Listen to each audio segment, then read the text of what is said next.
My name is Lennon Radcliffe. I'm a Sunday Cup driver for Gridlife in the series, and I'm from Louisville, Kentucky.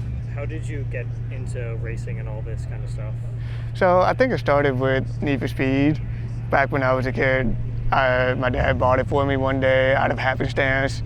I don't have a family history of racing or anything like that, and so playing video games as a kid was super nice entertainment for, a 7, 8-year-old.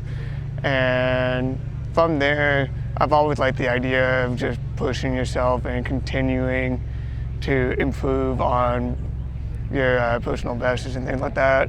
And that's kind of how I segued into getting a Miata when I was 18. And then I started doing some autocrossing, went into HPDEs, did some time attack stuff with SCCA in the Miata. And then I kind of took a break from that for a little bit, and now I'm back into it with the Sunday Cup for Gridlife. And the reason for that is kind of go full circle to Need for Speed, because you're driving slow car fast and you're trying to optimize everything for it. And it's incredibly rewarding. No, that's fair. So what are you driving? Like, what is this thing?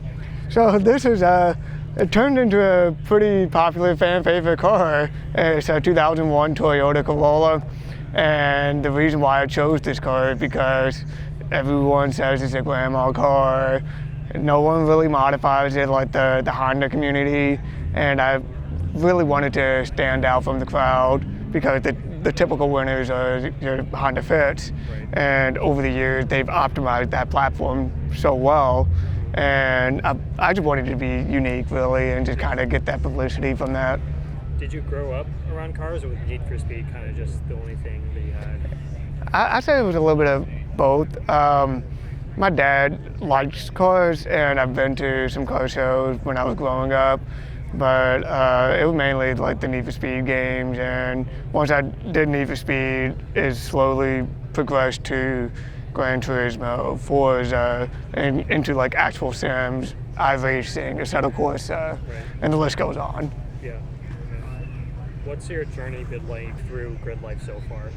So I started my rookie year last year in this car, and I kind of had some ups and downs. It was a development year. There's hardly any aftermarket for it, and where we're at is actually where I started last year at Carolina Motorsports Park. And I did okay. I wanted to at least be in the top 10, and at every event I was able to at least do that. And then my kind of like rise started at Audubon in Chicago, where I was able to close my season with a P2.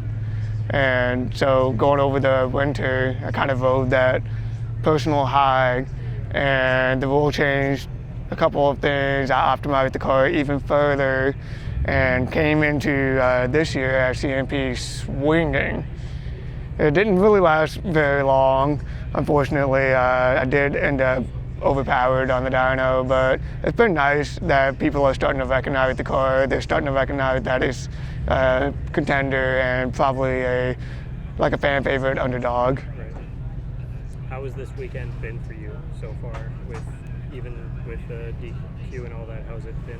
So we came in on Thursday. We bought the test day before the Gridlife weekend, and I was a little nervous about the car.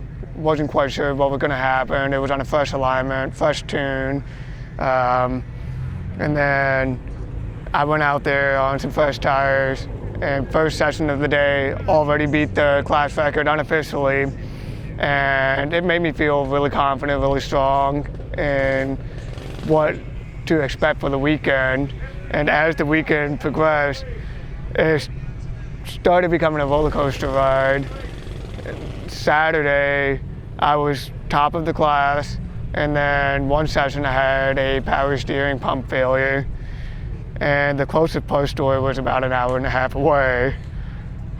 You want to talk about driving all the way there, get the part, driving it all the way back, and then fixing the car. And I had about maybe 15 minutes to spare before I had the car back on the ground, and I had to go back out for the last session of the day. Right. And when stuff like that happens, your confidence level in the car goes down. Yeah. So I knew I had to do something. And when I went out there last session, feeling the car out, I was like, okay, I got all my power steering back. It's not doing anything weird. Let me go ahead and start leaning into it. And then as the session went on, I noticed that I was going to be out of time really quick. Right. And I just had to throw it together, and I just said, you know what, 0 to hero kind of moment, let's go for it. And I went out last session, last lap, and clicked off the fastest time in competition officially on the checkered flag. And I was super hyped about that. And then because I had done that, immediately went to the dyno and ended up 3 horsepower over. And kind of a bummer to the weekend. So unfortunately, I'm not able to compete for the podium sprint. Have you done series before Gridlife, or is Gridlife your first official racing series? So I've done SCCA, I've done regional events, and I've done time trial nationals with them before, but that was in the Miata.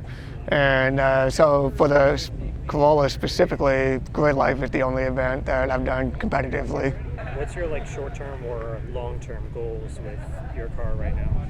Right now, long-term goal is to at least get a first place podium. I've been on the podium before, and I just want at least one first place. I don't really care to win the season or anything like that. And the reason why is because I'm not that competitive by nature. It's more of just a personal journey to validate myself as a top dog driver. And if I can at least do that once, that allows me to open the door for, trying to do my own business with driver coaching and helping other people get faster. Because honestly, at the end of the day, that's what I like to do, is train people and help better them as well. What advice would you give someone wanting to get into Gridlife and grassroots style racing that you're doing now? Buy a car, get some seat time, 100%. And I stand by that because it doesn't really matter what you do to the car other than your basic fundamentals, get some good tires, get some good suspension, get some good brakes at least. Yeah. Just go out there, have fun, feel the car out, understand what you're doing, how you're braking, can you get it to rotate, can you find the limit, do you have ABS, do you not have ABS, and just get all the driving information that you can get before you start making changes, big changes to the car, like tuning and actual suspension setup. And maybe you might buy a car part that you were okay with at first, but there might be something better. But now you know what you want to do to be able to optimize the car the way you want. If you could go back to the beginning of your racing journey, is there anything that you would change or do differently? No, not really. Actually, I hate to say it, Miata community might not like me for this, but if I had more money, I would definitely buy an S2000. Reason being, they make more power, and it's pretty good, miles per gallon kind of deal. They're a little pricey, but you can find some that are cheap enough to do a lot of things with, and I think it has a higher performance ceiling. How do you balance your racing and just work life and all that? How do you balance all that kind of stuff? So I'm fortunate to be at a company that I've been with for almost 10 years. So I have quite a bit of vacation pay time off, and they're actually very understanding of the racing career. And as soon as Gridlife sends out their racing schedule, I immediately go ahead and get all my vacation days put in, and I've been approved for every single one of them. And so I'm able to balance the work life off of that and do my traveling. And personal life is pretty good too. It's just every now and then, sometimes I might have to pull a double shift and do my job at work, go home, start wrenching on the car, make sure I have it ready, because between events you only have 3-4 weeks, and if something major happens, you got to have enough time to be able to get the car right again.